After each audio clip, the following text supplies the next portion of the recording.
So, good evening and welcome back to the Kabbalah of Meaning.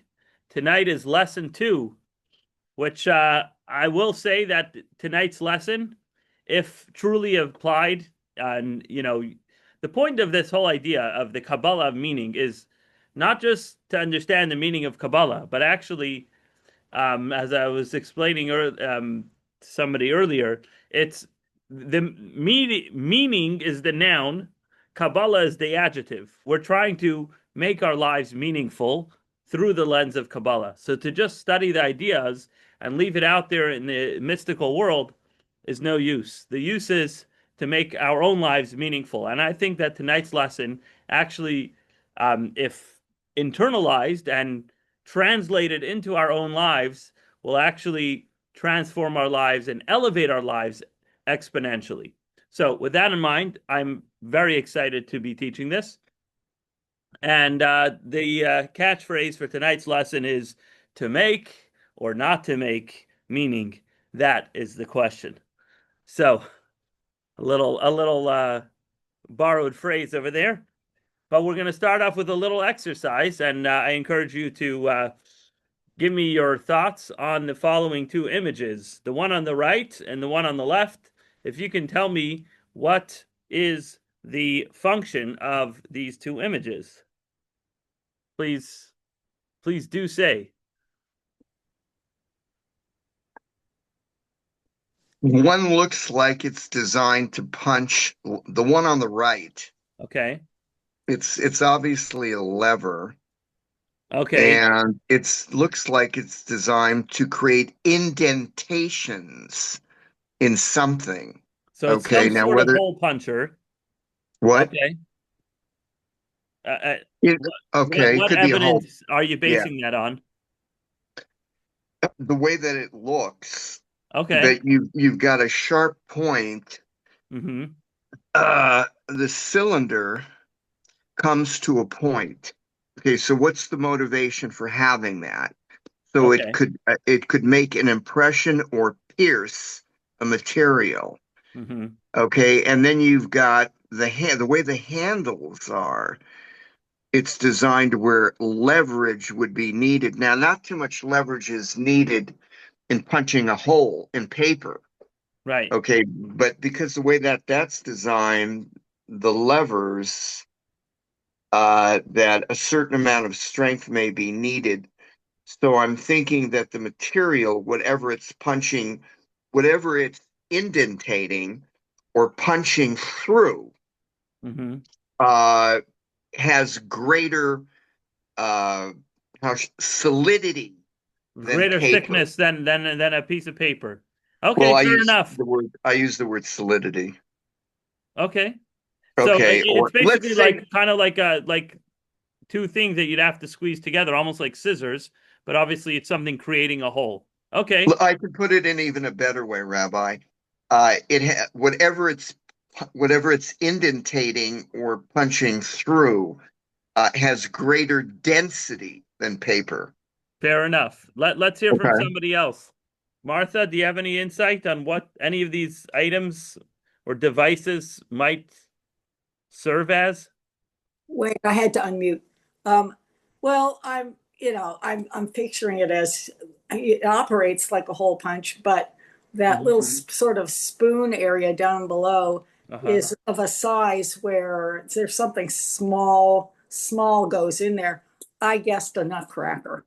A nutcracker. Okay. You're getting closer. Mhm. What about the image on the left? Gary, I don't know if you're able to see it in front of you. Yes, I can see it. It looks kind of like it holds something. So if the one on the right is, and I my mind automatically goes to jewelry in the sense of maybe that on the one on the right, the bowl is filled with gold, perhaps, and Hmm. then the hole is punched through it. And then the other one, the one on the left of me, um, it looks like a hook. So maybe you would put the jewelry or whatever ring, whatever you finished punching the hole through, maybe you Hmm. would hang it there so it could cool. Okay. Just What to do be clear, these two images are not connected to each other. They're two Aha. independent images.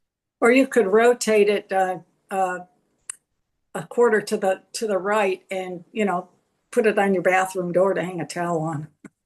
The one on the left, you're saying? Yeah. Mm-hmm. Okay, it could be a towel hanger. I could see that. Yeah. I mean, I don't know what that extra disc is doing over there, but Yeah. I could see how you can use it for that. Yeah. Martha, you said it looks like a nutcracker. The one on the right, yeah. On the right? Okay. Another word for that would be psychologist. A nutcracker. Very good. Okay. That was a good one. So speaking of some comedy, we're actually going to come back to the answer of these two questions a little later in the lesson. But where are we at? Oh, so a little while back, somebody in our community, let's call him Steve. This is not a true story, but let's say Steve brings his friend, his Irish friend Connor, who is not Jewish and has never been to a synagogue, and he says, I'd like to see, the meaning of your rituals. Would it be okay if I sat in at services at Chabad? And so Steve says, sure, Connor, you could come along this Saturday, sit next to me, and I'll explain you everything that's going on. So Connor's sitting next to Steve, and he sees that they lift the Torah up very high. He says, what's the meaning of that? He says, well, it's because we want to show everyone the text of the Torah. Okay. He's like, why is the velvet on the cover of the ark? He says, well, it's there to beautify it. And he explains to him every detail of the service, what the meaning of it. Why do we cover our eyes by Shema? Why is everyone sitting? Why is everyone standing? And then finally, the rabbi gets up to speak. And before the rabbi begins his sermon, goes like this, takes off his watch, and he puts it down on the bima before he begins to speak. And so Connor turns to Steve and says, what's that? What's the meaning of that? And Steve says, oh, that doesn't mean anything. So that's the topic of tonight. What is the meaning of life? And in Ecclesiastes, King Solomon, Shlomo HaMelech, asks, oh, sorry, my mouse is having issues. I have that same problem. Hold on, let me see what happens if I escape. Let me stop share and see what happens if I try to reshare now. Oh, I see what happened. Okay. We're back. Okay. So you can see my slideshow over here? Slideshow. You can see the two images, right? Yes, yeah. I can see that. Great. So let's imagine if life was indeed meaningless. Like what if, all the atheists and nihilistic people out there are just, they're right. What if they're right? What if life has no meaning?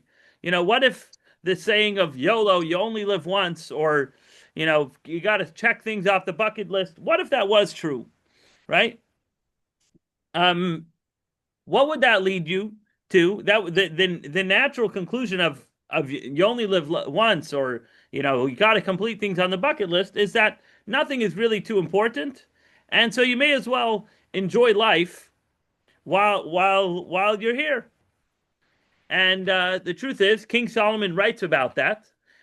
Some say he actually experimented with everything in life, but both the recommended and the not recommended. He had 1,000 wives. He had many horses. He had wealth up to wazoo. If you want to describe what is a lavish feast, you say like a feast of King Solomon in his heyday. And so King Solomon had it all. Now, some of the things that we'll see here in text 1a may not actually be literal that he tried it, but at least he's talking poetically, with a little poetic license, saying this is what it would be like if I had tried these things. So let's go to where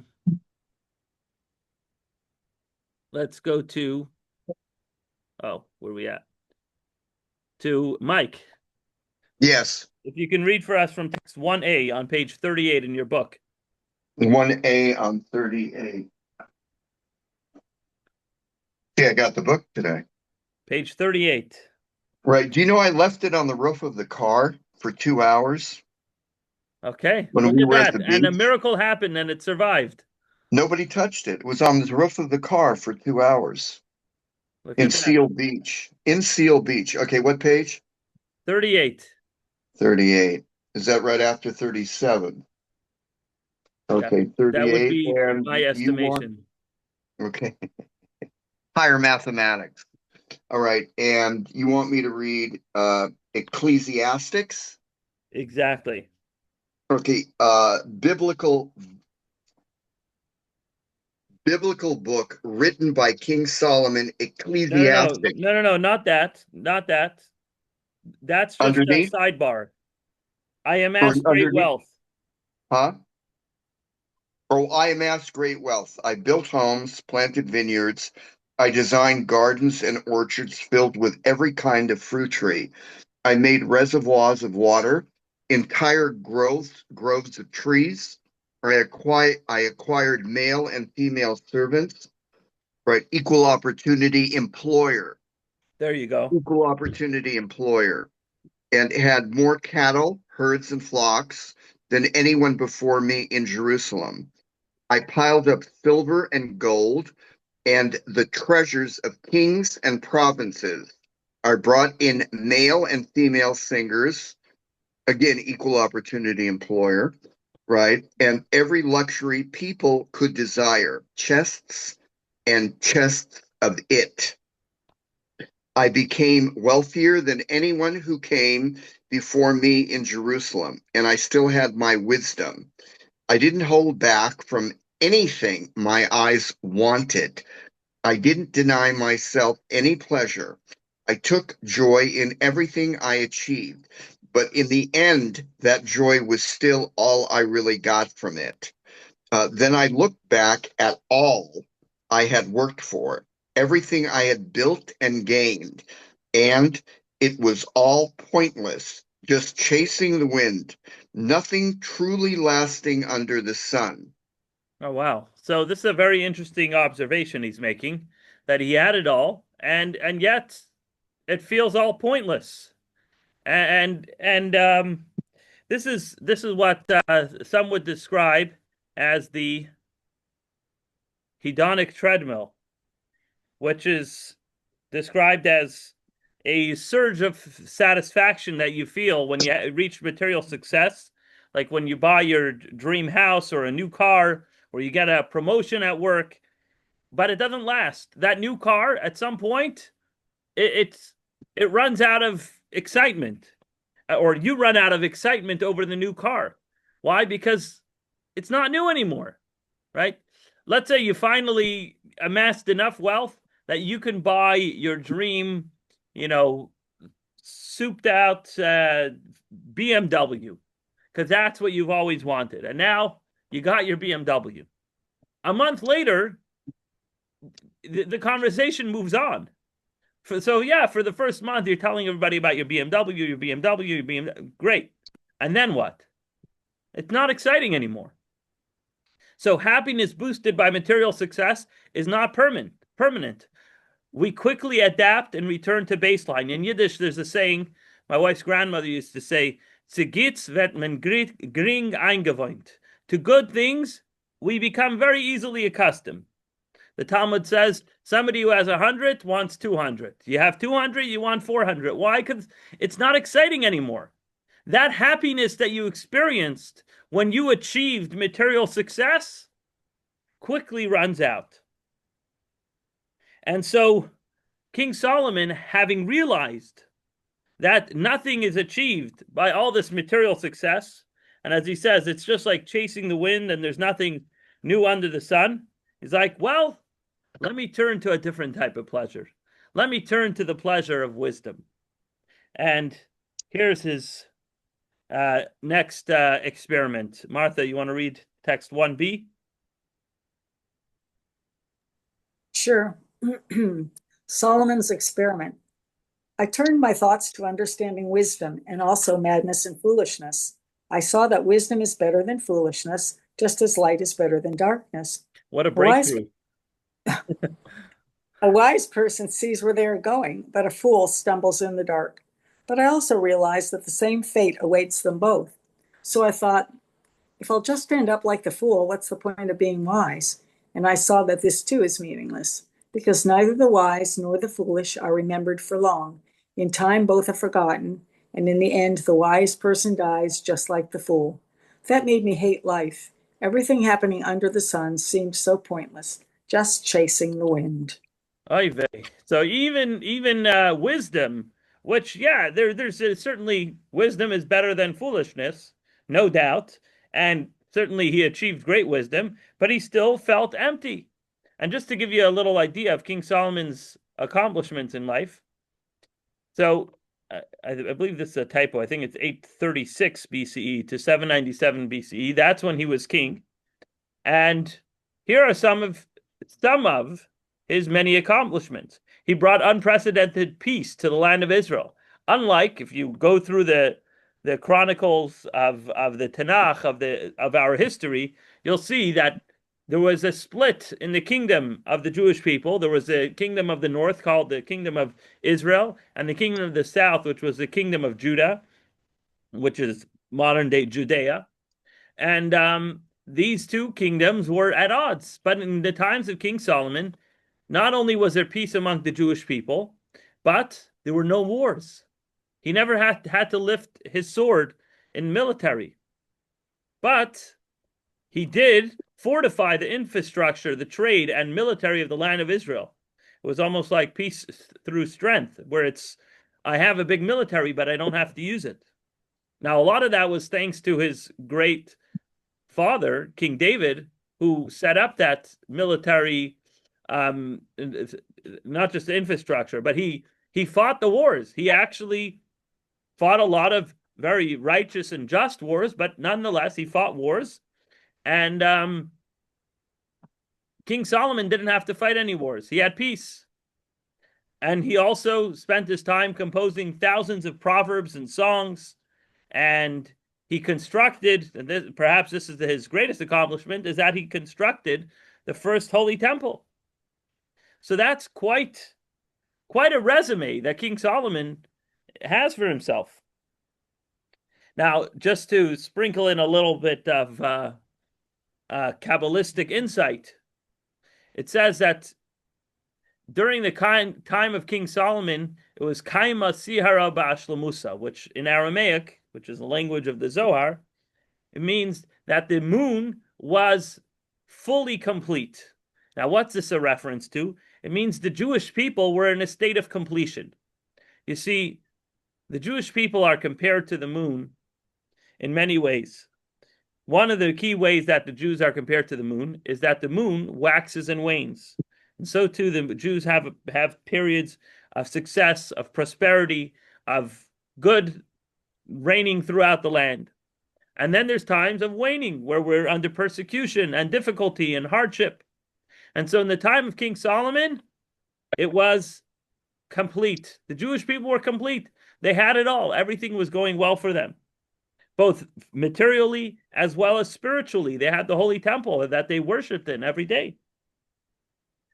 Now, as you may know, in the Jewish calendar, which follows the cycle of the moon, the lunar cycle, the beginning of the month is when there's basically no moon visible, and the middle of the month, the 15th day of the month, is when the moon is at the fullest. Now, if you count how many generations there are from Abraham, the first Jew, until King Solomon, it's exactly 15 generations. So that number 15 connects to King Solomon in the amount of generations, but also in that every generation represents one day of the month, in that the 15th generation, the 15th day of the month, the Jewish people are the largest, the most successful, the most prosperous. Everything's working for them. Now, this is why some of the biblical commentators ask why the name of the author, the name Kohelet, Ecclesiastes in Hebrew is Kohelet, why it's repeated in the second verse of the book if he's already introduced in the first verse of the book of Ecclesiastes. So here's from Nachmanides, who lived from 1194 to 1270. He writes as follows in text 2. If Gary, if you have the text, please go ahead. Let's see, hang on one second. I have it right here. And we're on page, here we go. Page 42. Page 42 here. Page 42? No, it goes Meaningless world. It goes to, let's see. Here we go. 42. Here we go. Meaningless world. Let's see if I'm saying this correctly. Oh, futility. Utility of futilities, said Kohelet. Am I saying that correctly? Yeah. Futility of futilities, all is futile. Ecclesiastes 1:2. If another person had said this, we would have said, they never amassed even 2 coins in their life. Yet they speak about the wealth of the world and declare its futility. But Solomon, about whom it is written, the king made silver in Jerusalem as abundant as stones, 1 Kings 10:27, is indeed suited to render all as futility of futilities. Behold, Solomon the ruler, the powerful one, the wise, authored this entire book to render the whole world as meaningless and to tell us that everything is utterly futile. Okay, so the word Kohelet actually means from the word kahal, which means a congregation. It means he was somebody who got people to congregate around him. He was an influential, wise person. But not just that, it could also refer to the wealth that he amassed. He congregated a lot of money around himself too. So he was very much of a bringing things together kind of person. And so the name of the author is instructive that this is not just some poor, sour, bitter, jealous person that's just complaining that why are there so many millionaires and billionaires in society, and I can't tolerate it because I'm annoyed and I'm jealous of everyone else. No, this is the guy who was successful. He was the billionaire. He was the world's first trillionaire, or whatever it might have been back then, right? He had it all. And he wasn't complaining out of bitterness or jealousy or resentment.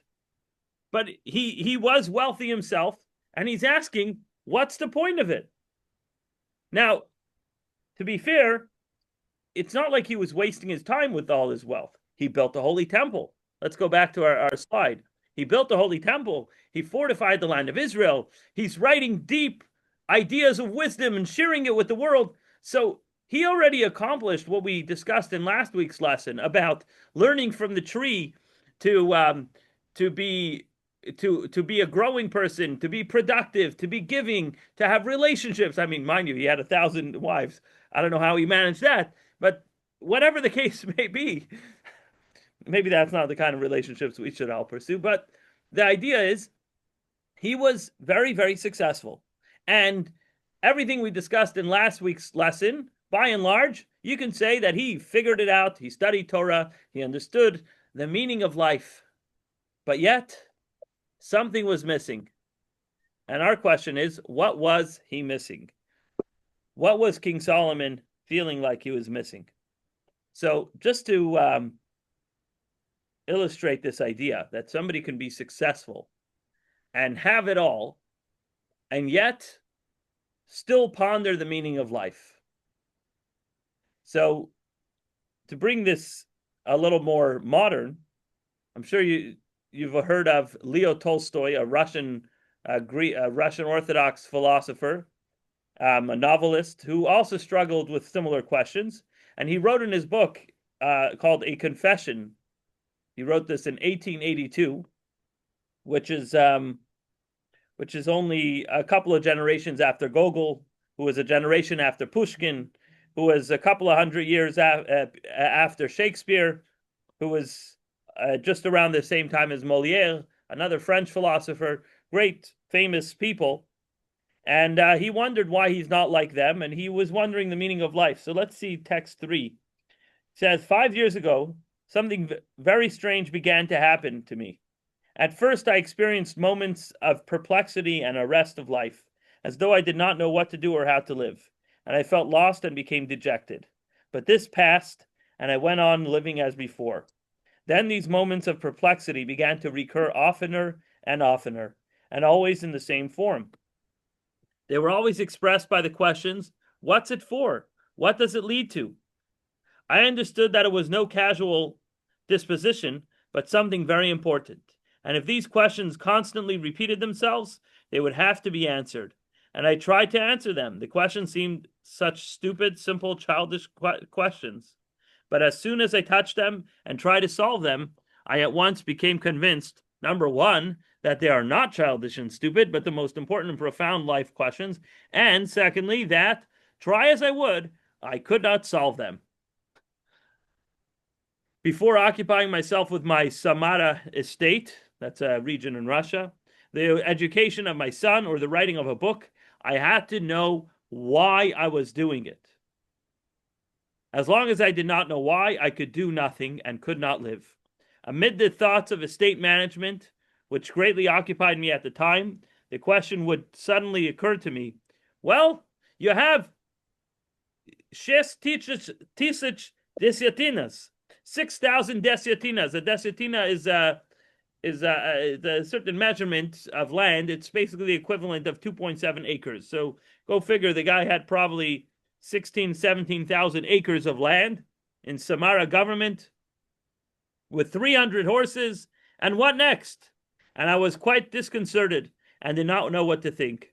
Or when considering my plans for the education of my children, I would say to myself, what for? Or when thinking of the fame my works would bring me, I said to myself, very well, you will be more famous than Gogol, Pushkin, or Shakespeare, or Molière, or than all the writers in the world. And what of it? And I could find no reply at all. So here was, again, a very wise person who could not, for the life of his, answer why is he doing all these things. Yes, Martha. In the sidebar there, it says he became an anarchist. How does that fit in with what we're talking about? I didn't read anything more about him in the chapter, so I assume that's all we know. Well, maybe because I don't know why he became an anarchist. I haven't, to be honest, I haven't studied Tolstoy, but I do know that he did eventually come to the conclusion that there must be a God running this world, and maybe it was his seeking of meaning and the why of life that led him to realize that some of these government officials don't have that in them. And they're just there to serve themselves, which naturally leads somebody to say, maybe I should be here to serve God, something greater than myself. So because of his existential questions, he actually, at some point, he contemplated suicide. Thankfully, that didn't happen, but he basically said, he's like, he writes to somewhere, he's like, I see life basically. Imagine the following scenario. You come upon a field and you see workers schlepping a load of bricks from one end of the field to the other end of the field. Okay, fine, they're working. They have to bring the bricks from one side to the other. But then you see another group of people bringing the same load of bricks from that side back to the other. They leave, and then another group comes in and does the same thing, and back and forth and back and forth. And nobody questions a thing. Says, I am that moron who picks up the load of bricks and says, wait a second, what's the purpose in carrying these bricks? And so he's like, everyone else is just going about their lives and they're fine with that. I'm not fine with that. I need to know why I'm doing this. I need to know why I'm carrying all these loads of bricks. So he was a big thinker and he thought a lot about life, and he perhaps He even internalized these ideas of growth, productivity, giving, relationships. And I think the message for us is we do all these things, and oftentimes we don't find that we're satisfied with the way we're living our lives, much like King Solomon, much like Tolstoy. And even though we're leading a meaningful life already, the question is, what's there has to be something more out there. You know, I just to focus on one point that Tolstoy mentioned. He's like, I think about educating my children, and I ask, what for? I think that's a very, very instructive, because in today's society, we go to college so that we can get a good job, so that we can make enough money to send our own kids to college, so that they can get a good job, so they can make enough money to send their kids to college, and on and on and on. And the question is, what for? So, is there something more to all this? And that's what we're going to try to figure out. So, if somebody were to ask me, Rabbi, do you think it's possible to live a meaningful life without Judaism? What do you think I would answer? No. No. So this might shock you, but the truth of the matter is you can live a meaningful life without Judaism. Why? Because you can live a life of growth, productivity, giving, relationships, and have a meaningful life, however you choose to fill in that meaning. Now, if you ask me in what way I recommend that you choose your meaningfulness, sure, I'd recommend Judaism. But is it necessary? Is it Judaism to the exclusion of anything else to find meaning? No. Why? Because you can find meaning in your own way, but that's subjective meaning. You can find meaning in whatever way you decide. And so I'd imagine that all of you listening have things that you do that are meaningful, Jewish per se. And I'm not criticizing, it's just part of life. And if you don't mind, if you can share something that you do that's meaningful that isn't specifically Jewish.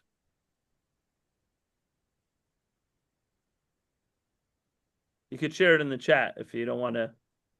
Would you include work or? Yeah. I mean, I think my work is meaningful. Okay. Taking care of the patients. Okay. I mean, that's part of being Jewish, though, right? Research for medicine is very meaningful, right? Mm-hmm. So there you go. Do you need to have Judaism to lead a meaningful life? No. You can be a doctor, you can be a nurse, a researcher. It's very meaningful. You could be being productive, you're giving to others. That is very meaningful. Now, I'm not saying it's against Judaism, but it isn't Jewish per se, right? Mm-hmm. So all we learned last week is that Judaism teaches us or helps us align with ourself and helps us be centered and appreciate how we were programmed. It gives us a little wisdom and insight into who we are and how we operate. But we can do that operating, we can do all that being human without the Torah. So, well, but it's not the same. you're right. It's not the same. So here's something I'd like to suggest, and that is that the whole search for meaning is really just a distraction and maybe a coping mechanism from what the Torah really tells us to do.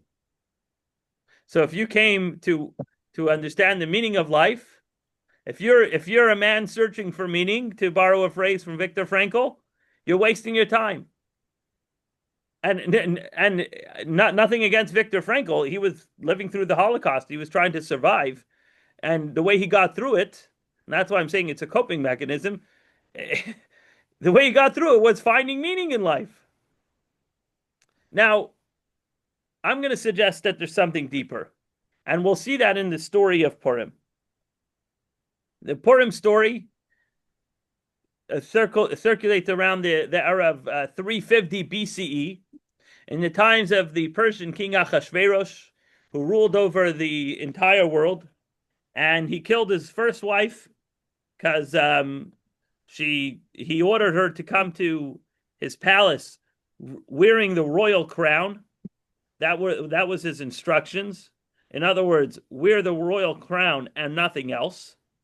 Ooh. And she refused, although this wasn't any act of piety whatsoever on her behalf. But it was because her husband disrespected her. And the proof that it wasn't because of piety is because she abused and tortured Jewish women intentionally. She had maids that would work for her, and she would intentionally make sure that Jewish maids would work on Shabbos. And if they ever tried to get out of it, she deliberately forced them to work and tortured them and made life specifically difficult for them. So she was just as bad as her wicked husband Achashverosh. But because in this instance she was chutzpahdik to him and she refused to come to his feast, he had her executed. And now he needed a new queen. And so he created a beauty pageant, and it wasn't an optional beauty pageant, at least not for the Jewish girls. And he had his men go around his kingdom and search for girls who could be candidates to marry the king. And of course, Esther, who is related to Mordechai, the leader of the Jewish people, the Supreme Court justice and Speaker of the House simultaneously of the Jewish community, meaning both the legislator and the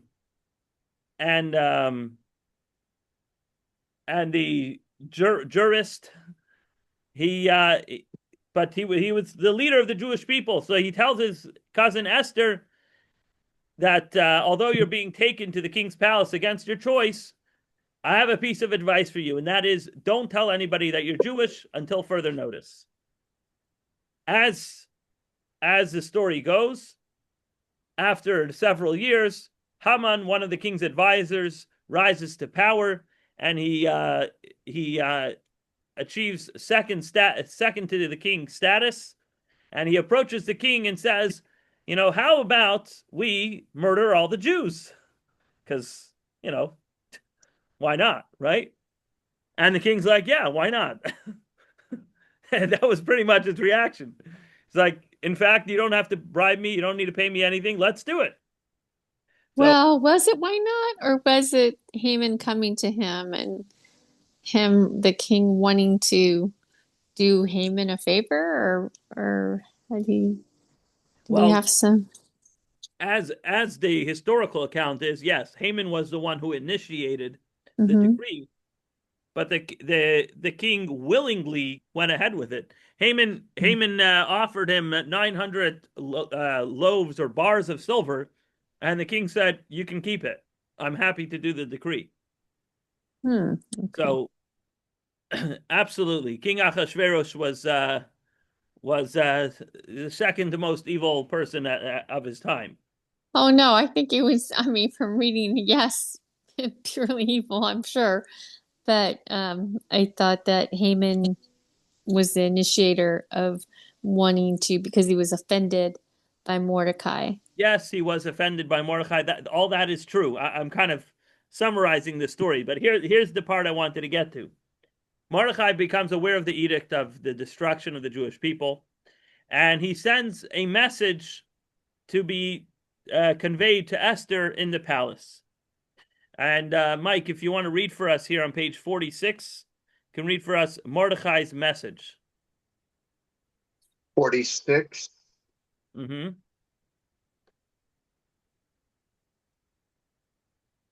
Okay. 45. And this is 46. And it's not? Mordecai Better? gave Hatach, that text. How do you pronounce it? Hatach? Hatach. Hatach, a copy of the written decree that had been circulated in, how's that word pronounced? Shushan. Don't worry about the Shushan, pronunciation. Time is of the Shushan, essence, so just read it however you'd like. instructing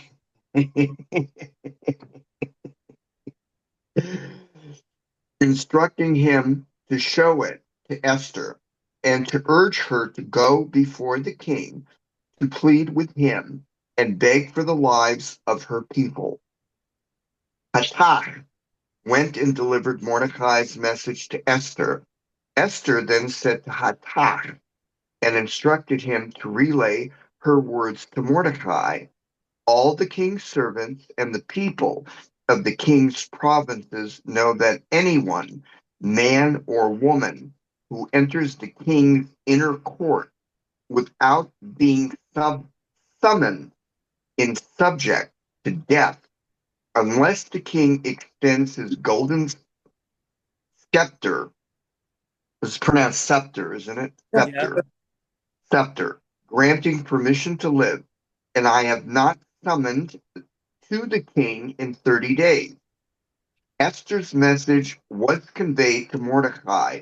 Mordecai sent back to this reply. Mordecai sent back this reply to Esther. Quote, don't imagine that you, of all Jews, will escape just because you are in the palace. Quote, if you remain silent at the moment, relief and deliverance will come for the Jews from another source, but you and your father's house will perish. Okay. So what's going on over here is that Mordecai is explaining to Esther. Well, first of all, Esther is being very reluctant. She's like, "Hey, you want me to talk to the king? Do you realize I have a very moody husband in general? I mean, remember he killed his last wife. Also, he's been in a bad mood for 30 days consecutively. He hasn't called for me once in 30 days. So, okay, fine. You're reluctant. You have challenges in doing what you're being asked to do. Okay, how is Mordecai going to get over that reluctance on Esther's part? So he makes 2 points. He says, first of all, you're going to be stuck there too. Don't think that when all the Jews are killed, somehow you're going to get away scot-free. If anything, maybe not all the Jews will be killed. Some might escape. Some might hide under a barn. Who knows what? But you're in the palace. And word's going to get out that you're Jewish and they're going to kill you too. Don't think that you're going to get away from it. And what he's trying to tell her is that this will be something that's beneficial to Esther. He's telling her, you will benefit by doing this. Because if you don't do it, you're going to die anyways. If you do it, there's a chance you might save the Jewish people. And he says, furthermore, as a believer, as a Jew, a lot of people like to say nowadays, as a Jew, right? As a Jew, we believe that God will save us. We believe that God will protect us. But you know something? That protection only goes so far. That protection goes to the innocent people who would otherwise be at risk of being murdered. But you, Esther, who had an opportunity to speak up, and you squandered that opportunity, you're squandering your protection that God would otherwise have provided to you as an equal member of the Jewish community. So now, for most people, when you're trying to get them to do something, I would argue to say that the motivation of not dying is a sufficient motivation. No, wouldn't you agree? Like, hey, can you I don't know, board up the windows because there's a hurricane coming. Otherwise, we might die. Like, yeah, I would board up the windows, right? Because I don't want to die. Most people work like that. You tell somebody if you don't do something, you're going to die, they're going to do it. But Mordecai doesn't stop there. He, after after explaining why it would be beneficial to Esther to go ahead and speak to the king, he adds text 4b. He says, and who knows, perhaps you became queen for just such a time as this. So he doesn't say, oh, here are the odds. I read the statistics that when people go and ask the king questions, here are the odds of them getting a favorable answer. No. He's actually telling her, I have no idea. You might not be successful. He may look at you and order you hung the moment you walk into the room. I don't know. But you know what I do know? There's a very good chance that this is why God put you here. That means that 7 years ago, when you were taken from my home by the king's guards and brought to that beauty pageant against your will, and you've endured all these years of suffering and of, let's just say, unwanted things in the king's palace, all of that was because God knew that at some point there's going to be an anti-Semite and his name is Haman, and he is going to attempt and enact decrees to annihilate all the Jews. And God said, you know what I'm going to do? I'm going to put a Jewish girl in the palace. And so Mordechai tells Esther, this might be the reason why you were put here in the first place. So he says it's not about a subjective benefit to you, but this is an objective purpose of your position. This is why you were put in the palace. You were put in the palace because God has a mission for you. So it's not about what you find meaningful. It's not what you find beneficial. There's something greater than yourself that put you there, and you're just the agent to get that done. And that's why you were here in the first place. In other words, Mordechai is telling Esther, you need to stop thinking about the meaning of life.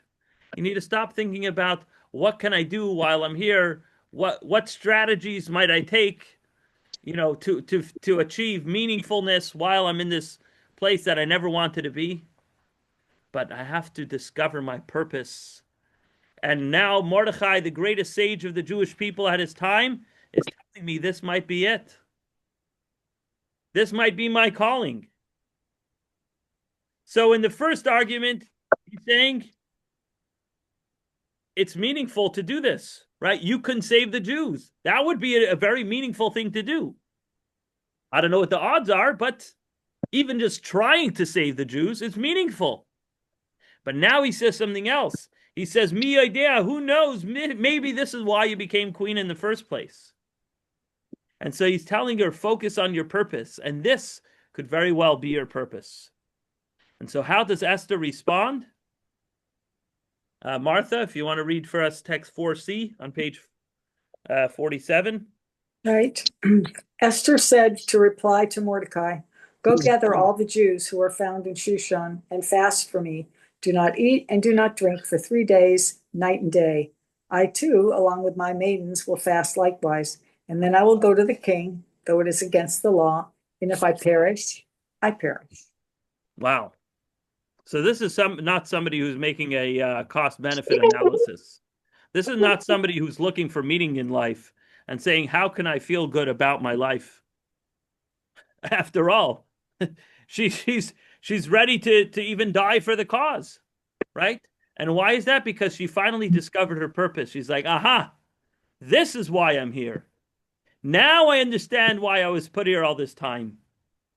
And the lesson that we can learn from this is that when we shift from discovering our meaning to discovering our purpose, we unlock and unleash a hidden power that every Jew has, and that is the power of Mesirat Nefesh, the power of utter self-sacrifice.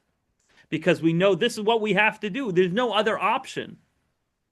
Just to bring it to the current times, meaning the current Parsha that we're studying in Genesis, we're talking about Abraham and Isaac, how Abraham went through test after test, and he even went so far as to put his son upon the altar, which is the most difficult thing for any person to do. Why? Because God told him so. He knew this is his purpose right now. Now, what's going to be the outcome? What's the meaning of this? Why am I doing this? He didn't even know. He just knew God said that this is what I need to do. So I'm going to go ahead and do it. Now, it turns out it was just a test. Nothing happened to Isaac. And so Esther knew that God wants me to do this in this time. God wants me to go to my husband regardless of the risk. Because I'm physically in the palace. I could walk in. I could die, but I physically could get in there. And so I'm going to go ahead and do that. Now, that's really the key over here. That meaning, searching for meaning is subjective, and it helps me fulfill my void that exists in my life with something that I'll invent and something that I'll come up with. But purpose is something that centers around the cause. If you look on page 48, there's a little chart over here.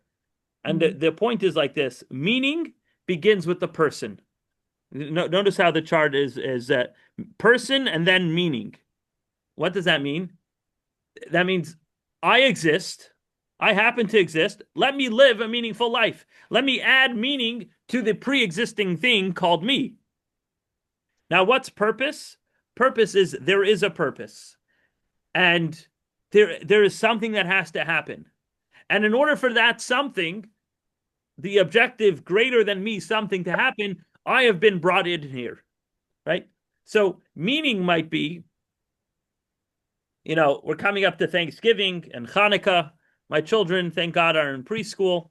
And around this time of the year, they have the kids do presentations for the parents. And they look around the classroom and they give each kid a job and they say, you're going to sing this, you're going to sing that, you're going to hold the rope, you're going to hold the dreidel, and you're going to, right? But how do they assign those jobs? They look around the classroom, they see how many children there are, and they say, you know what, let me give you something meaningful to do at the show. But that is an example of meaning. You have the person, and then you assign meaning to that person. The alternative is purpose. So an example of that might be a movie set.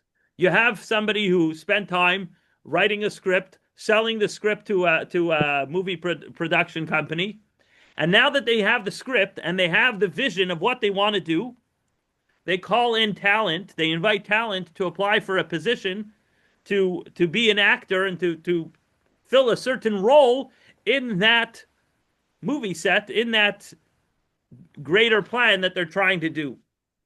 So you can't walk onto a movie set and you say, well, I don't find this meaningful. Nobody asked you. Then don't apply for the job, right? You've got the part. You've got the part. You've got the parts. But the part is not that you get to make your own show. Somebody else made the show and you're just there to contribute to that cause. And either you do it or you don't do it. And if you don't do it, you get fired and never hired again. But the purpose of your presence on that set is to fill a certain role. So there's a big difference, really, between meaning and between purpose. Meaning is subjective. It's something that I create. It's something that I invent. Purpose is something that exists outside of myself, and I'm brought in to fill that role because somebody believed that I could fill that role. Now, let's go back to this fun exercise that I kept you in suspense about. And let's revisit what these two images are. So again, what was the image on the right? We said it was like a hole puncher or something? Yeah? Yes, like some type of I'll tell you. The image on the right is a hole puncher. Sorry, not a hole puncher, a cherry pitter. So you squeeze it down, it pokes the hole in the cherry, and it pushes the seed out of the cherry. The image on the left, ready for this? It's an AI creation. Fake image. It has no purpose. There's no purpose. There's no purpose to it because nobody made it. It's a bunch of baloney, right? You know, Awesome. a synonym for an AI creation, Rabbi, is mishigas. Mishigas, exactly. It's a mishigas. Now, you can take this theoretical item and hang your towel on it. You could ascribe and invent meaning if somebody would produce that in a 3D printer, right? But it really has no purpose. Now, So how do this you was know what the purpose of the cherry pitter is? How would anybody know for certain what the purpose of that cherry pitter on the right is? Historical Historical. But if you documentation. lived in the times of the inventor of that cherry pitter, how would you know what the purpose is? mechanical intuition, Rabbi. Eh, It's, Mechanical no. intuition. it's something in your bubby's kitchen. It's Oh, so you something. ask your bubby. Your bubby told you what to use. Very good. But who told your bubby what it's for? Her bubby. And who told her There's bubby what it's for? the zeta. The guy who made it. The The inventor of the cherry pitter told people why he made it. So if you want to figure out the purpose of any said thing, ask the person who made it. You don't need to be a philosopher. You don't need to be a scientist. You just need to communicate with the creator of that item. And the creator will just tell you, this is a cherry pitter. So I made ask it God. just so. Oh, there, that's where we're getting at. So if you want to know the purpose of anything in life, you need to figure out what the designer had in mind.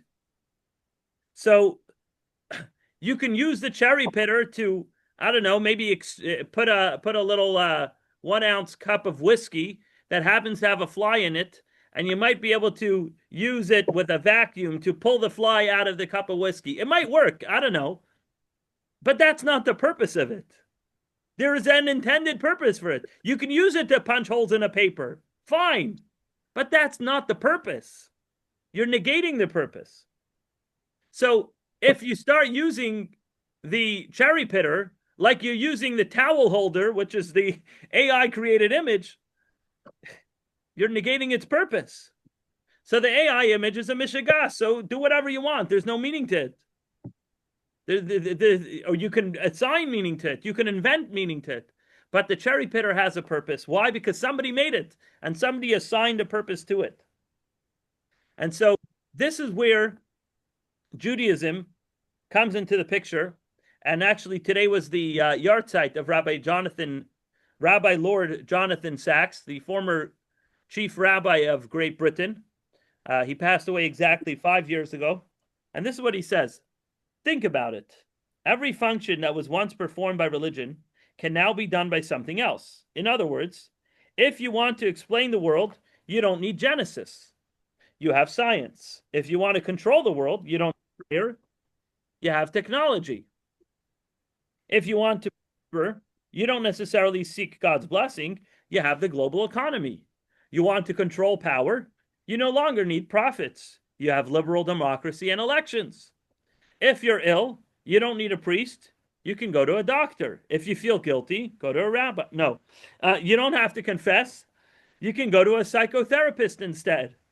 If you're depressed, you don't need faith. You can take a pill. If you still need salvation, you can go to today's cathedrals, the shopping centers of Britain, or as one American writer calls them, weapons of mass consumption. Religion seems superfluous, redundant, de trop.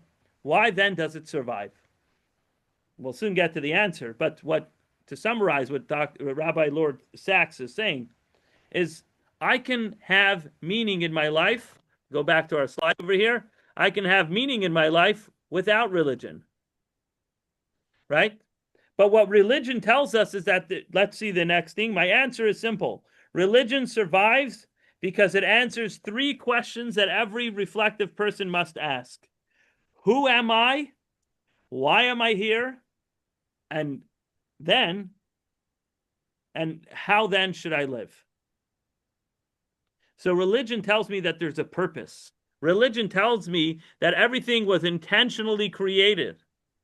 Religion tells me that it's not just random chance. Let me just figure out what to do with this random hunk of metal that came out of the machine. Religion tells me, no, no, no. Life is not like the image on the left.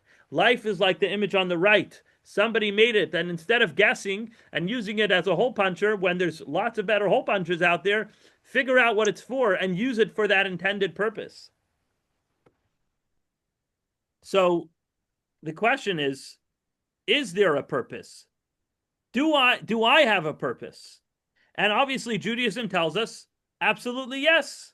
There's a purpose for the universe as a whole, and there's a purpose for every individual person. And here's a text from Rabbi Kook, who was one of the chief rabbis of Israel before 1948. Gary, if you want to read text 6 over here on page 50.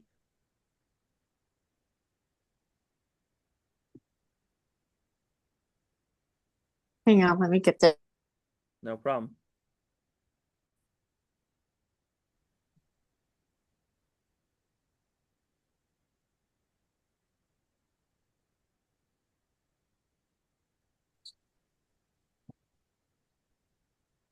This is about personal purpose. On page 50, personal purpose. Yes, found it. Let's see. Meaning versus purpose. No, right Let's before see. that, the English text.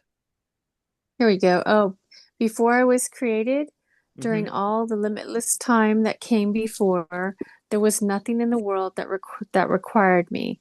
Had I been needed for any purpose or task, I would have existed earlier. The fact that I wasn't created until that specific moment is proof that there was no need for me until then. My existence was not necessary until it was. And when the time came, I was brought into the world to fulfill a role, to contribute something essential to the perfection of existence. Oh, wow. So it's not that, to borrow from the earlier charts, it's not that I exist first and now I need to fill the void of the emptiness of my life with something, so let me seek meaning. But on the contrary, there was a purpose. There was a need. Somebody had cherries that needed the pit removed. And so he created you. He created the cherry pitter. There was something that was missing, and you were brought here to fulfill that purpose. So in other words, while the world might say, what do I find meaningful? That is really a self-oriented approach. That's, I exist, I'm alone in this world, and, let me make something meaningful out of it. Judaism teaches us something much deeper and greater, and that is, what is my purpose? That's what I need to be asking myself. So it's not about what I find meaningful. I could find a lot of things meaningful and good for you, but that's not why you're here. That may not be why you're here. Now, hopefully they coincide. And the truth is that when we find our purpose, boy, will we find that meaningful as well. So essentially the question that we need to ask ourselves is, why did my soul come down to this world in the first place? And once I realize that, first of all, it came here with a purpose, I will have essential value in who I am. I'll have self-esteem. I'll feel like I matter because God chose to put me here. Now, why did he choose to put me here? Come back for lessons 3 to 6. But we have to just first understand this idea that we are here for a purpose. And I want to show you a funny clip, which I saw on the internet. And I think it'll illustrate this point, how everything has a purpose.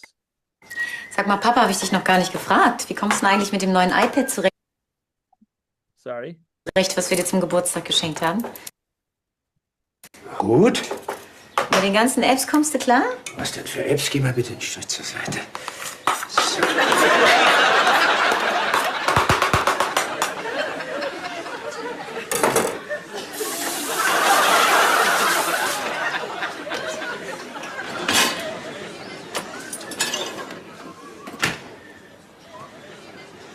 Was ist? Okay. Did you get what was going on over there? It was from German television. I don't know where it's from, but The did you the the understand what was going on there? Not exactly, no. What was going on over there was this woman turns to her dad as they're working together in the kitchen, making some food for dinner. She says, "Did you like the iPad we got you for your birthday?" And he's chopping vegetables and he says, "Sure, I love it." So she's like, "Were you able to figure out all the apps on the iPad?"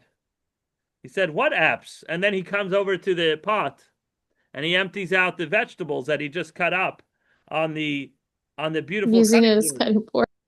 Yeah, and then he goes to wash off the cutting board, which happens to be made by Apple, in the sink, and then places it in the dishwasher and looks at his astonished daughter saying, "What's the matter?"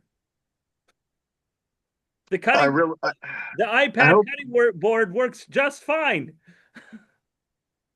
I Because hope he didn't the know the daughter had a purpose. warranty on the computer. You know, Exactly. He didn't know the purpose. He didn't know the purpose of the iPad. And so when you don't know the purpose of something, you could think that you're doing a fine job. And the dad in this picture, in this video, thinks, "Oh, I'm doing just fine here. I'm using the new gift that you gave me for something meaningful." But what he didn't realize is that he misused its purpose, and not just that, but he destroyed the iPad by chopping it up and putting it underwater, right? So when we're able to um,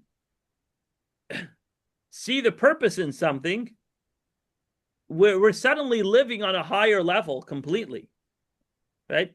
In, Instead of an iPad having a $1 value of a cutting board, suddenly it has a $2,000 value. It's exponential growth. You're expanding your potential exponentially because suddenly you realize, wow, there's something much greater than what I ever thought I am here for. It's like if somebody were to take a Picasso painting and use that as a cutting board, right? What a crime against the arts. What a crime against humanity. So in the example of the Picasso or the iPad, it's very easy to identify what the purpose of that item is. But in some areas of our lives, it's much more difficult. So say, for example, a commodity that all of us have to some degree or another. If I'm blessed with money, for example, I can ask two different questions about that money.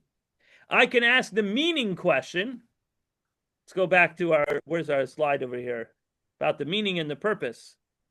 I can ask the meaning question. Where was it? Which is, I have money, so what should I do with it now? How will I make this money beneficial to me? And maybe how can I make it beneficial to me as a person, as we studied last week, to be giving, to be productive, etc.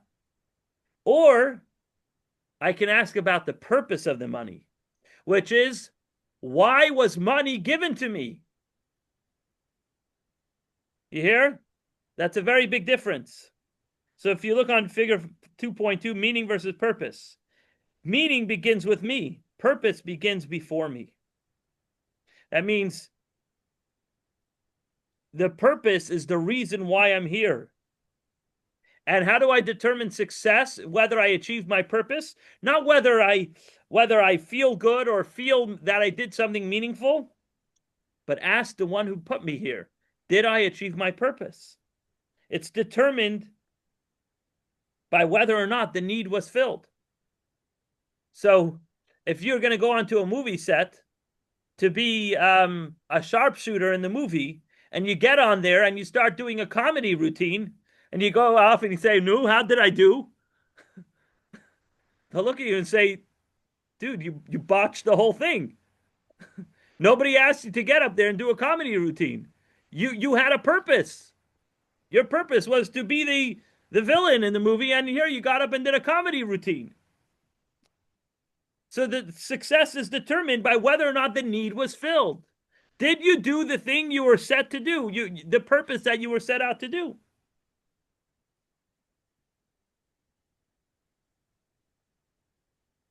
That makes sense? Yeah. All right. Yes.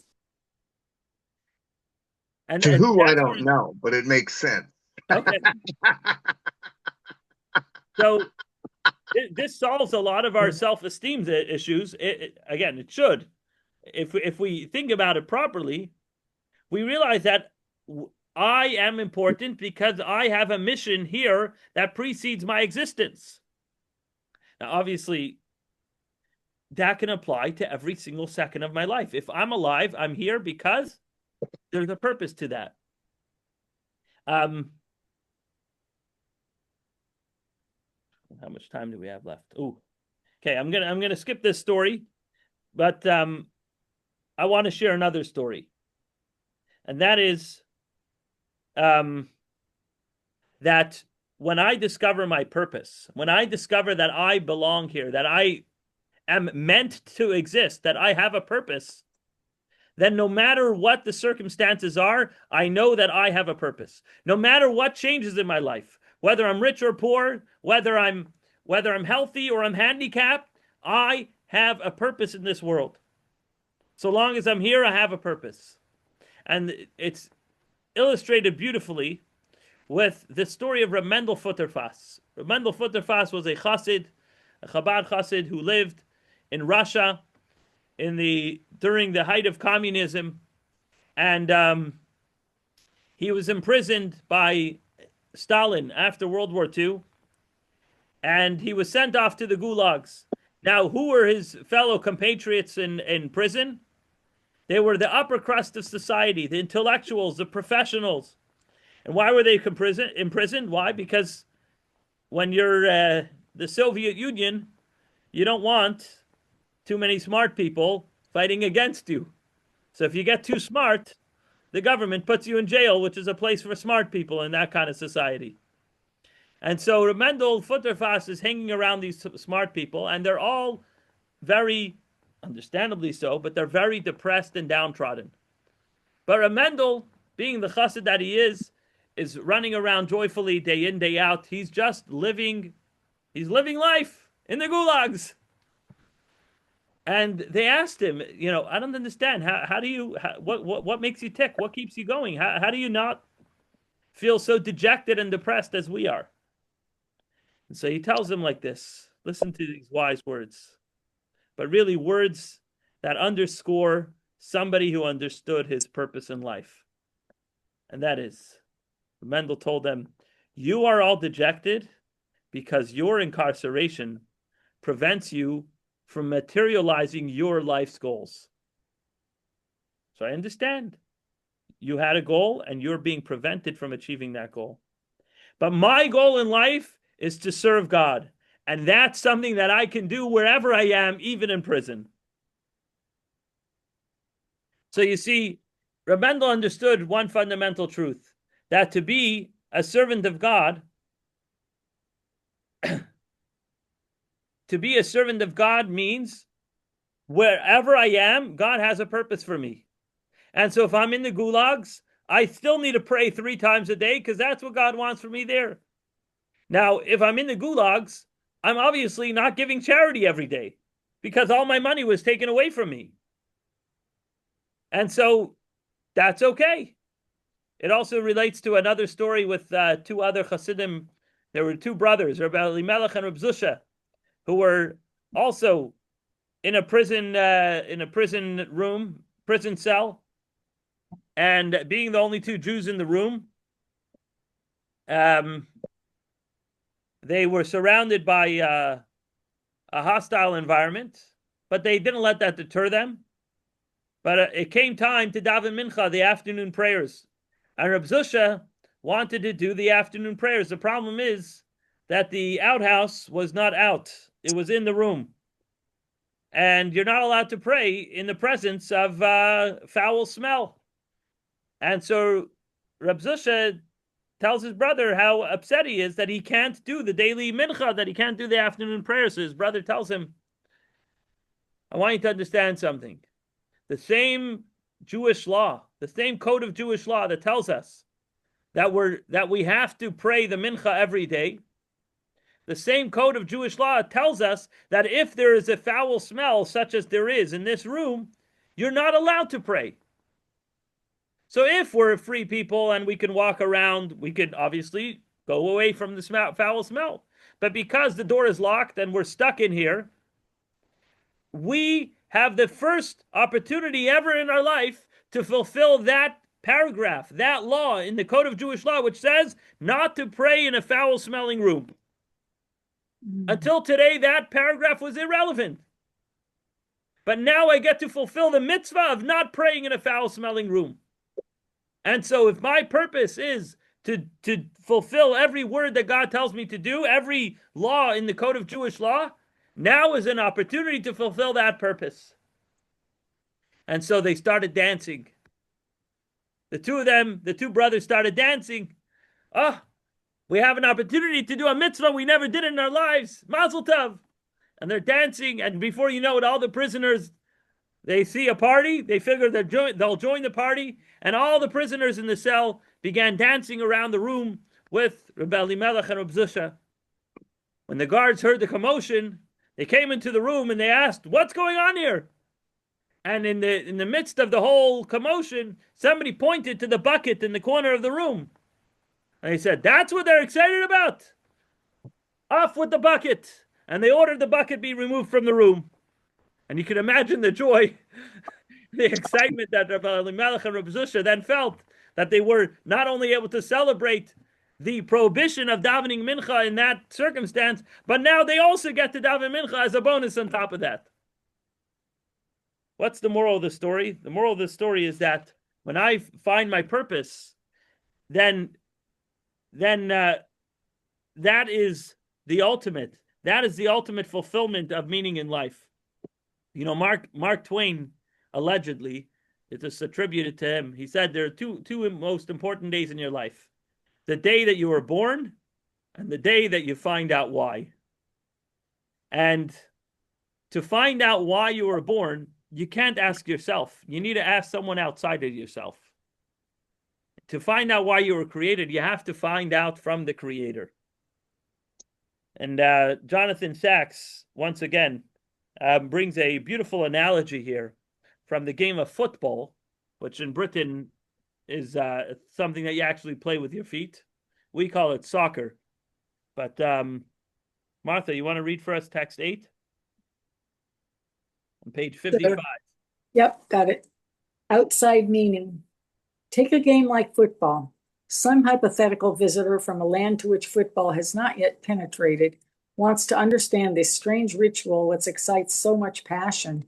You explain the rules of the game, what counts as a foul, what constitutes a goal, and so on. Fine, says the visitor. I now understand the game. What I don't understand is why you get so excited about it. Here you might have to launch into some larger reflection about games as ritualized conflict and the role of play in rehearsing skills needed in actual conflict. You might even suggest that ritualized conflict reduces the need for actual conflict. The football pitch as a substitute for the battlefield. By the way, a football pitch is a football field or a soccer field. Right. There is an internal logic of the system, the rules of football, but the meaning of the system lies elsewhere, and it can only be understood through some sense of the wider human context in which it is set. To do this, you have to step outside the system and see why it was brought into being. There's no way of understanding the meaning of football by merely knowing the rules.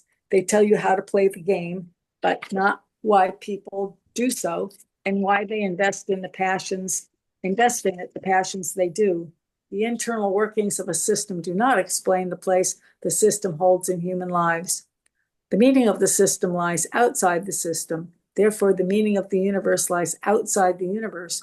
Only something or someone outside the universe can give meaning to the universe. So basically, you can search for the meaning of life from today into tomorrow till the end of time. But the purpose of life, the purpose of why we exist, the purpose of why the world exists altogether can only be found from something beyond existence. There's a cute little video I want to play here Let's do this. Oops.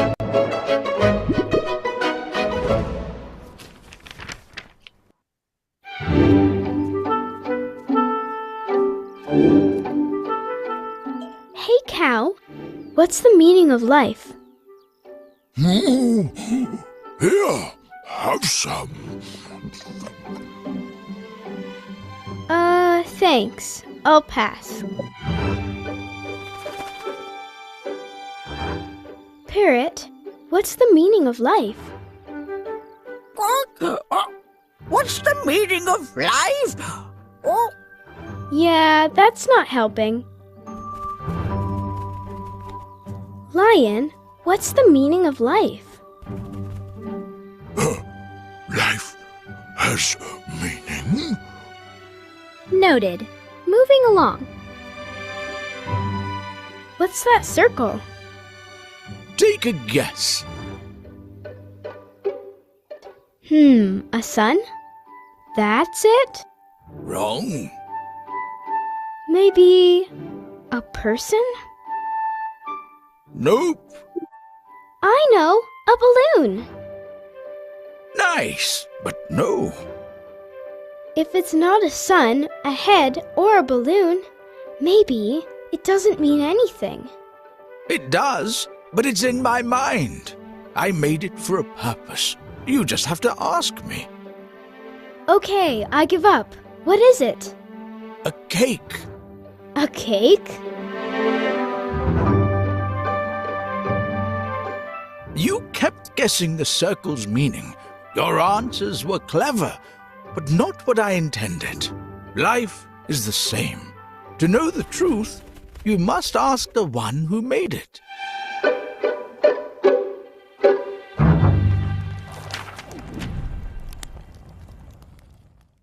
All right. So luckily, we do have the answer. We have the one who made it. We have the instructions he gave us, as we see in text 9. First, Torah. The Torah's existence precedes the world by 2,000 years.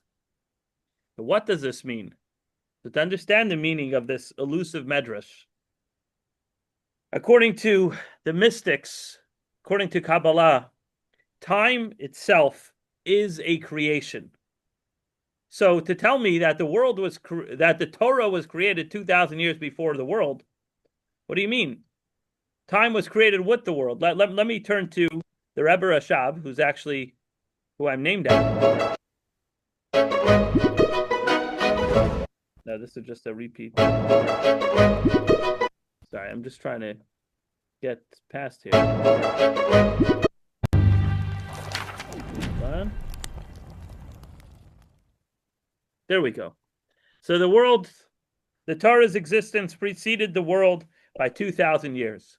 So let's see what the Rebbe Rashab, whose birthday was today, happy 165th birthday, Rebbe Rashab. He gives us a little Kabbalistic insight into what's going on over here. First of all, when we say 2,000 years, the precedence of 2,000 years, it doesn't mean precedence in time, since the world and time were created simultaneously. There was no time before the existence of this universe. God created the world and time with it. There was no space and there was no time, and God invented those two things. So when we say that the Torah was 2,000 years before the world, it means in value, in spiritual level, the Torah is much greater than anything in this world. So when we read in I think it's actually in Exodus, it says, "Kisheishes yamim asa Hashem et hashamayim et haaretz." For 6 days, God made the heavens and earth. Now, notice how it doesn't say for in 6 days, but it says 6 days, which almost could be read that God made the 6 days. You get it? It's not in 6 days he made the heavens and the earth. 6 days God made. God made those 6 days. God created time. So when we say that the Torah was 2,000 years before the world, that means the Torah preceded the world in God's mind. in importance. Again, going back to the meaning versus purpose thing. Meaning is, I'm here, now I need to ascribe meaning to myself. Purpose is, something existed and I was brought in to fulfill that purpose. So purpose in this context is the Torah existed and the world was brought in to fulfill that purpose. Okay, before I get to this, I don't want to get too Kabbalistic, but let me unpack that idea. I like to use the example of honoring your parents. We all know that one of the 10 commandments is honor your father and mother, so that you shall live long. Now, just disclaimer, that doesn't always mean you have to love your father and mother. Sometimes it's that could be difficult. But to honor them and to never disrespect them, that's clearly a biblical commandment, hands down. In fact, even a surgeon is not allowed to cause any blood to emit from their parents' body, unless they're the best person in their field and nobody can do it better than them. But all other things being equal, even for medical purposes, you're not allowed to cause bodily harm to your parents. So there's great value in honoring your parents, right? Everybody knows honor your father and mother is one of the 10 commandments. It's a very well publicized rule. Now, here's the Kabbalistic insight into this. We think intuitively that people exist, right? I see people. I see myself. I see or saw my parents. And I know I exist. I know they exist. And then I studied the Torah, which tells me, you know how to relate to your parents? Let me tell you, you should honor your parents. You should not disrespect those parents. So my parents were here first. And then the Torah came and told me how to treat my parents. The truth of the matter is that that's a very close-minded perspective. That's only our limited scope of view. The truth of the matter is that God wrote in his Torah, honor your father and mother, long before there was a world, long before there were fathers, long before there were mothers, long before there were children. None of that existed when God wrote those words. The Torah precedes the world by 2,000 years. There was no such thing as fathers and mothers. Then why did God write it? Well, because he wanted to write it. I can't tell you why he wanted to write it. But I can tell you why he created fathers and mothers. You know why he created fathers and mothers? So that you can fulfill what it says in the Torah, to honor your father and mother. So the Torah comes first. Existence, creation, this physical world comes second. It comes to fulfill the purpose of whatever's written in the Torah. So why did God create the world in 6 days and rest on the seventh? Because the Torah says to observe Shabbos.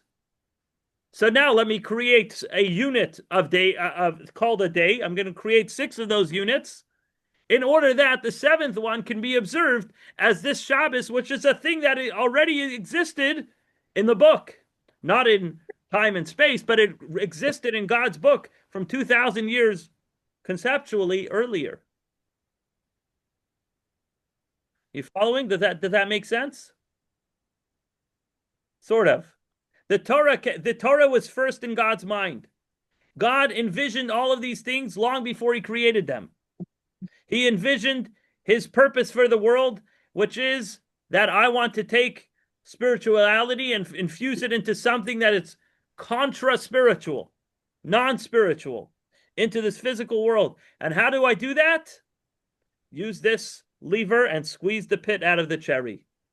Take this and do that with it. And here's the instruction book that I'm going to give you, which is the Torah. This is how to live life. So, just to go a little bit further down the Kabbalistic rabbit hole, and then we'll come back to planet Earth. And that is, there are 6 supernal attributes, divine attributes, that are 6 expressions of godliness, and they went a transformation, a great descent into the realm of what's called in Kabbalah the world of Asiya. Asiya is a world of action, this physical world. And it went through a long chain reaction until it became 6 days. The bottom line is, whether you understood that whole jargon over there, the Torah is not a part of creation, it's beyond the system. So if you want to know the meaning of the purpose of creation, you got to look beyond creation. So our quest for the ultimate meaning, for the purpose of everything, that is, leads us to the Torah. So in America, we have this concept of the pursuit of life, liberty, and happiness, right? But at some point, if you don't have a higher calling, no deeper obligation, then we just float around without an anchor, without a direction of where I'm going with all my meaningfulness. But as Jews, we understand that the Torah is our anchor. And I'll just say this story outside because we're already going over time. The story is with the fish and the fox. This was told over during a time when Torah study was prohibited under the Roman government. So Rabbi Akiva, who was a great sage, he gave the following parable. The fox goes over to the fish and says, I see that you're living in great danger in the water. You can be swallowed by a great whale. You can be swallowed by all these different predators. Why don't you come live with me on dry land and you'll be safe? So the fish looks at the fox and says, I don't know why you have on your resume, wisest of all animals. You're the dumb fool. How can I live on dry land? If my life is at risk when I'm in my own habitat in the water, how much more so my life will be in danger if I leave my natural habitat, if I leave where I'm meant to be, in the water. So says Rabbi Akiva, for a Jew, studying Torah, understanding God's purpose in the world is our water. That's where we live. So if you're coming from just a meaning-oriented perspective and you're just looking for meaning in life, you could find meaning in so many other ways. You can find meaning by listening to music, by writing poetry, by volunteering, by researching for medicine, whatever it might be. All of those are meaningful things. And you know what? Torah study might be meaningful to you as well. Very possible. You might just stumble upon Torah. And, by the way, you can do a lot of that right here at Chabad. Shameless plug. But what Rabbi Akiva was saying is that you have to look at life from the lens of purpose.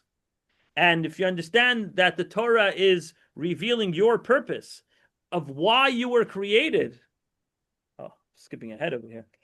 If you understand that Torah is the purpose for which you were created, then you know that you can't leave the water. There is no alternative. And so while the world might try to be like the fox, pulling us out of the water onto dry land, saying, look at this, look at that, you can do this and that and the other. As a Jew, we're going to be left feeling empty without that. And so that goes back to Ecclesiastes, where we started with King Solomon, who pursued all the pleasures in life. Many of them practically, some of them poetically, he observed and understood. And he came to the following conclusion in text 11. At the end of the matter, after everything is considered, revere God and keep his commandments, because that's what it means to be human. And so the key over here is to realize that we are pursuing a purpose. We're trying to uncover what our purpose is, not just looking for meaning. Because meaning might make me feel alive, but purpose is the objective reason what I am alive for. And so that means we are here to fulfill a mission created, not invented by ourselves, not some 3D printer or AI invention that we have to now come up with hanging towels on it or whatever meaning we might ascribe to our lives. But actually, we have a mission in this world. We're here for a reason. And the question we need to be asking for ourselves is, what am I here for? Why did my soul come down to this world? And how can I live that right now? What can I do in my life that is more aligned with my purpose in this world? And so the only place to find purpose is not by meditating to ourselves, but actually to uncover and discover what the Torah, the creator of the world, tells us to do and how to live. Now, that's a very general thing. How do I find my individual purpose, though? I understand you're going to tell me that if I want to find meaning in life, I don't need Judaism. But if I want to find my purpose in life, I do need the Torah. I do need Judaism. But that's just, okay, very well. You're telling me that I should be more Jewish. Okay. I'm not ready to be more Jewish. I want to know what does Shalom Stiefel need to do today changes in my life. I'm not willing to change my whole life right now, but I want to do one thing that's more aligned with my purpose. My purpose. Yes, from a Torah-oriented perspective, but I want to take a step that's connected to me. For that, you have to come back next week, where we're going to go layer by layer, unpeeling the onion and figuring out how do I identify what is something that I am uniquely qualified to do that every other person in the room wasn't necessarily meant to do or isn't as qualified as I am, and how do I uncover what that is without if I can't communicate with the screen director, how do I figure out what's the role that I play? Lesson 2. To make or not to make meaning. 1. The question about searching for the meaning of our lives is a distraction. Meaning is subjective. It refers to anything I deem to be enriching, inspiring, and beneficial. There's a more important question we need to answer. What is our purpose? Purpose is objective and focuses on what I am needed for at any given moment, irrespective of personal feelings, preferences, and benefits. 2. God created us intentionally, so our lives are inherently purposeful. There is a mission that precedes our coming into the world, and Judaism wants us to ask, what is my purpose, rather than just, what do I find meaningful? 3. Purpose isn't dependent on circumstances, because if God put us in a certain situation, there is certainly purpose in it for us. 4. Purpose can't be discovered from inside the system. It must come from outside the system. Only from beyond existence can we find the purpose for which the entire system was established. The Torah, conceptually, precedes the world. It is not part of creation. It is from beyond the system. 5. A society that prioritizes pleasure and freedom, even if pursued through meaningful channels, cannot hold together. With no higher calling and no objective reason for being here, we float freely, and meaning disappears. For us Jews, Torah is the only space where our soul can imbibe life-sustaining purpose. All right. So next week, we're going to talk about the meaning in the mundane, how every step of life can be meaningful. And you can watch some other similar related clips at myjli.com/tikam, the Kabbalah of Meaning, that is. But join us next week. And let me just stop the recording.